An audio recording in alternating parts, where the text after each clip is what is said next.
I'm right here.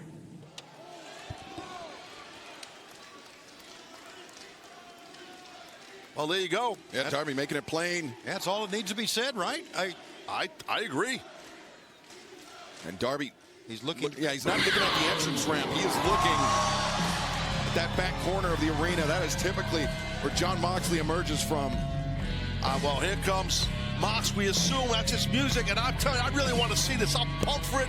I want to see these guys just go at it. I don't know what Mox has in mind, but there he is, and Marina's in front of him. Marina Shafir, who has been a very dangerous asset, an ally of Jon Moxley, and quite frankly, Tony, a bully. Marina Shafir. And notice he's coming out without Claudio, without Pat, making it literally mano a mano. You're right, Shivani's got his hands in his hair in the air, basically saying, I got nothing with me, no weapons. He's got a pretty big weapon in Marina Shafir next to him. And it's two hands, too. Mox is a tough son of a gun, but so is Darby. So I'm not sure. Who knows? Maybe Mox does just want to talk. That's kind of what we've heard him say recently. Yeah, but how can Moxley justify what he did to Bryan Danielson on Saturday?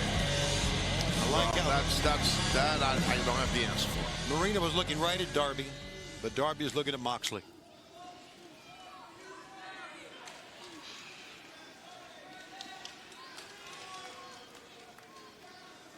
Look, I don't know what you think you saw. I don't know what you heard. But nothing has changed between me and you. Nothing at all. That's enough, John. That's enough. There's a lot I want to talk to you about. We don't act like superstars. We don't live in a fantasy world. We came from nothing. And we'll stop at nothing to make sure we don't ever go back to that. I was a homeless dishwasher. Had nothing in the world, no confidence whatsoever. Everything I owned, I could fit in the trunk of my car. And I don't take any of this for granted. That's why I wrestle the way I do. Everybody always says, Darby, slow down. You're not going to be able to wrestle when you're 40. I don't take any of this for granted. AEW gave me everything. I want to tell you a story, John. I've never told anybody this story, but I want to tell you this story. My first year in wrestling, I looked for a hero, somebody I can inspire to be like one day. And every time I thought I found that person, they just showed me how fake they were. We're talking about people that I thought were killers. Take no crap from anybody, but those people showed this young wrestler that your dignity could be bought. You could sell your soul for $1. But not you, John. You didn't change for anybody, and that's when I knew I wanted to be just like you. To this day, you will wrestle on the independents in a high school gym because you love this industry. This isn't about ego. This isn't about the money. You love this industry. Where did we first meet, John? It wasn't AEW. It was in a high school gym on the independents. And I remember I was so nervous that day. I was so nervous. I could wrestle my hero, Jon Moxley.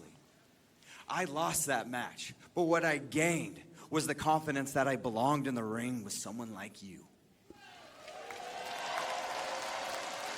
There's not a lot of people in this life you can consider family. And I think when you find someone that you can consider family, you hold on to them. You trust them into the very end. But what did you do to Bryan? I would never do that to somebody like I consider family, like Sting. So right there, I knew I wanted to be nothing like you anymore. So what do you want, John? Why are you calling me out? What do you want?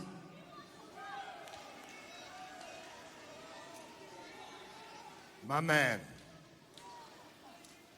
I'm going to cut right to the chase. You have a world title shot in the bank. That was supposed to happen at Grand Slam on September 25th in New York City. That's not going to happen now. The world champion is indisposed.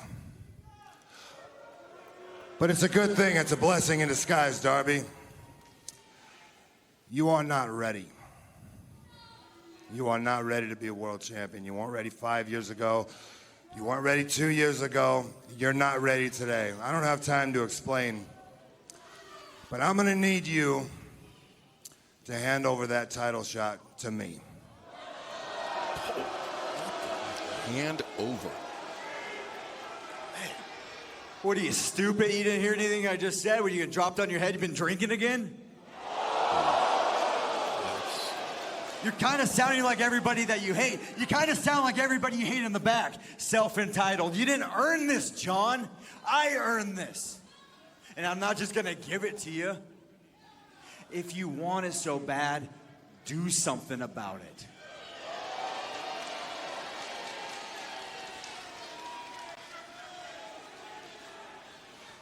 You want me to earn it? Darby, my man, I will earn it. Me and you, New York City Grand Slam, September 25th, your world title shot on the line. I will teach you another lesson. Once again, I will show you exactly where you stand on the food chain. It will always be very far, far below me. You will never be AEW World Champion, Darby Allin. I know that. I've always known that. I believe in you. I love you. I'm the one guy around here who's always had your back, and I don't like having to say that to you. I don't have time to explain everything to you right now. Trust me when I tell you, because I've never lied to you. You have no idea what's going on. That title shot is gonna be mine. This time I'm gonna teach you that lesson the hard way. Grand Slam. I accept. And I don't know what you're trying to do around here, but if you want to burn AEW to the ground, don't be surprised when I pull you into the fire.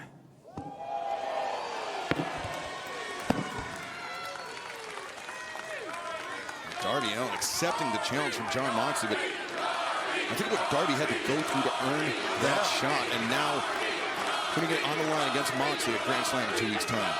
Darby's not accepting the disrespect that Mox is showing him, and I think that's why he said, let's do it.